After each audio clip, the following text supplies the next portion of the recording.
سلام دوستای خوبم. از اونجایی که نزدیک نوروزه و خیلی درخواست شیرینی نخودچی داشتین، گفتم اولین آموزش یوتیوبمو با این شیرینی پرطرفدار شروع کنم. زود تندسری بریم سراغ مواد اولیه.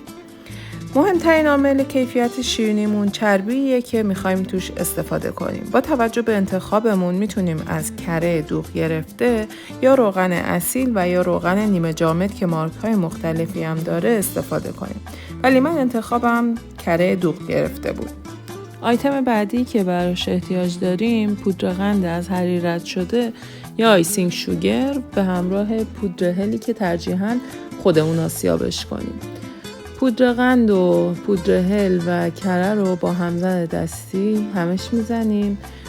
طی تایم هم زدن دور ظرف هم تمیز میکنیم تا اینکه یه حالت کرمی و نرم و یک دستی به همون بده.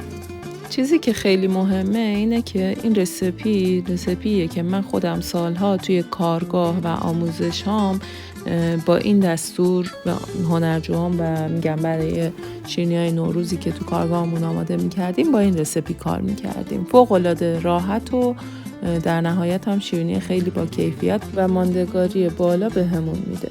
نکته بعدی هم که میمونه آردیه که میخوایم برای شیرینیمون استفاده کنیم. ما 2 مدل آرد داریم، آرد نخودچی گل و آرد نخودچی 2 آتیشه.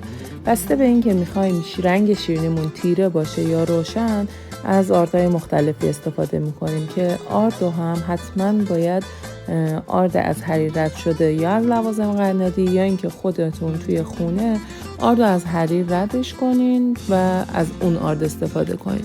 برای اینکه وقتی آرد از حریر یا صافی رد نشده باشه یه گره های ریز داره که اون باعث زبری میشه توی شیرینیتون، یعنی در نهایت دونه های آرد نخودچی زیر دندون حس میشه. برای اینکه شیرینی فوق‌العاده نرم و لطیف باشه و تو دهن آب شه بهتره اینه که آرد نخودچیمون از حریر رد شده باشه. خب آرد نخودچی رو هم که با موادمون که حالت کرمی شد قاطی میکنیم، آروم آروم با لیسک اول هم میزنیم تا یک کمی سفت شه. بعد اینکه آرد رو توی چند مرحله اضافه کردیم به موادمون با دست شروع میکنیم به ورز دادن. البته که توی این مرحله هم میشه با دست ورز داد، هم میشه با سری پدل همزنای ایستاده و یا اینکه با غذاساز و همینطور با چرخ گوشت که با چرخ گوشت اگر بخواد باشه باید 2 تا 3 بار بسته به دمای محیط و چسبندگی موادمون از چرخ گوشت میتونید رد کنید. ولی خب اگر بخوایم با دست ترکیب کنین و ورزش بدین با دست یا با دستکش، اگر دستتون تمیز باشه که با دست خب خیلی راحت تر و بهتره، چون گرمای دستتون هم کمک میکنه به راحت در ورز گرفتن خمیر.